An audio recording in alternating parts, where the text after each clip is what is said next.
il y a du changement chez la France insoumise. Samedi 10 décembre, Manuel Bompard a repris les rênes du parti d'extrême gauche après le retrait d'Adrien Quatennens en devenant le nouveau coordinateur du parti. De nombreuses figures du mouvement ont alors été écartées de la direction opérationnelle, à l'image de la députée de Seine-Saint-Denis Clémentine Autain.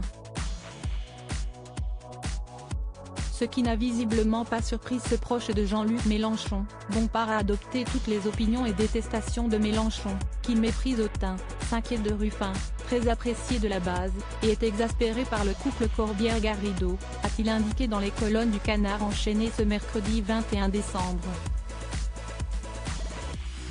Je constate que le repli et le verrouillage ont été assumés de façon brutale. Je ne vois pas comment on peut porter la 6ème République et assumer un tel fonctionnement.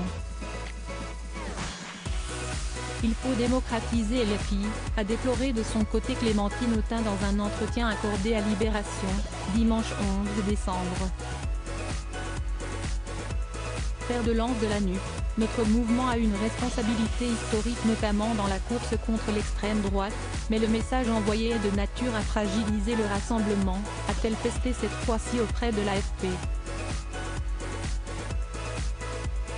Supérieur à Jean-Luc Mélenchon, découvrez les femmes qui ont compté dans sa vie. Emmanuel Bompard veut assurer l'unité chez LFI. Manuel Bompard est donc devenu coordinateur de LFI avec une nouvelle direction où il n'y a ni Clémentine Autain, ni François Ruffin, ni Alexis Corbière.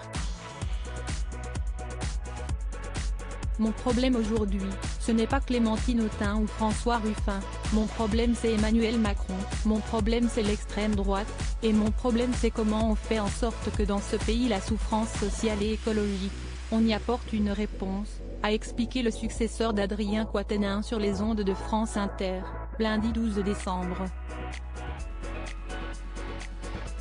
Et d'ajouter, mon rôle, c'est d'assurer notre unité, c'est d'assurer le travail de développement de notre mouvement et certainement pas d'arbitrer en 2022 qui sera le prochain candidat à l'élection présidentielle de 2027.